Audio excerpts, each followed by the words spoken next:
Hi everyone, this is Jayanthi Thalapathi from Gateway the Complete School.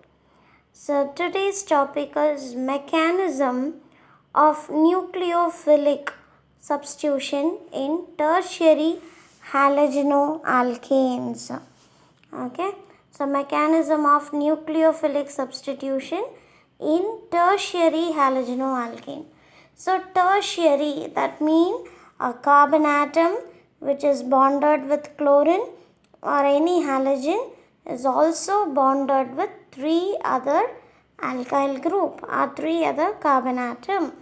So over here this is primary, right? Primary means a carbon which is bonded with halogen also bonded with one other carbon atom or an alkyl group, right? So over here we are going to see the nucleophilic substitution. So nucleophilic substitution over here we are going to see hydrolysis.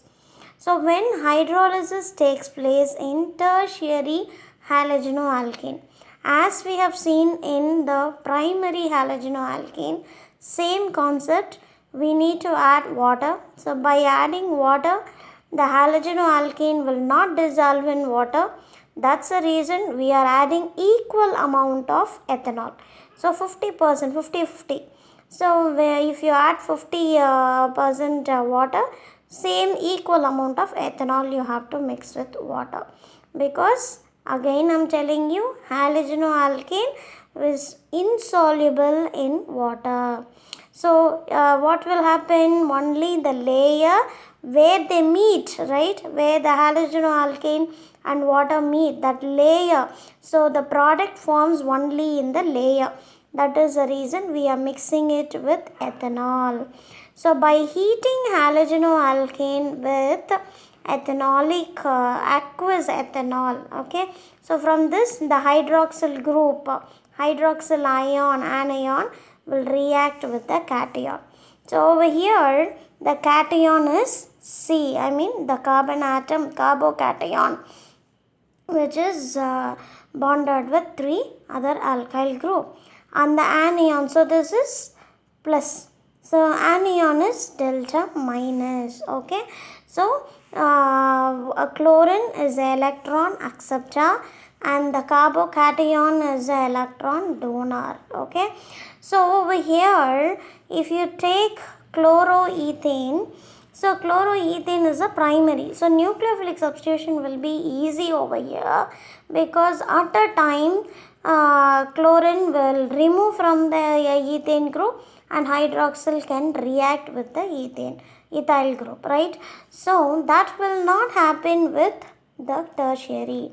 The reason is because this has only one carbon atom which can donate electrons, right?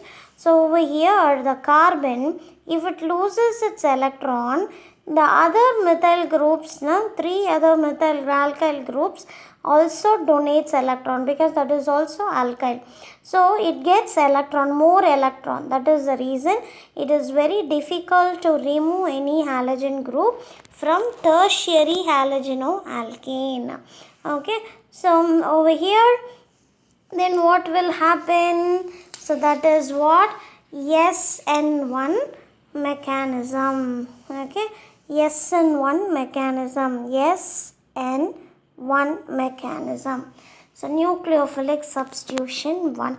So what will happen over here?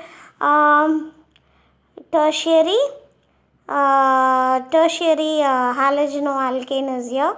So for example, bromine with the tertiary group. So over here it's bromobutane, right? Okay, fine. So tertiary bromobutane, fine. So now over here the carbon is a cation, which this donates electron to bromine. Okay, so this is a slow step. So slow step is a rate determining step, right? So only one species reacting. So what we have seen with the primary, at a time bromine will remove, hydroxyl will react with the alkyl group. So that will not happen with tertiary halogenoalkane. alkane. So first one species will react. Now you will get the cation. So with the cation, the anion will react. It donates its lone pair electron. Dative bonding actually, right? So over here, the hydroxyl, immediately it will react with the cation. That's why it is fast reaction. Okay. So we'll get the alcohol as an end product, tertiary alcohol as an end product.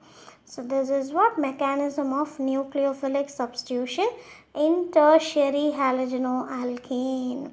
I hope you'll understand the concept.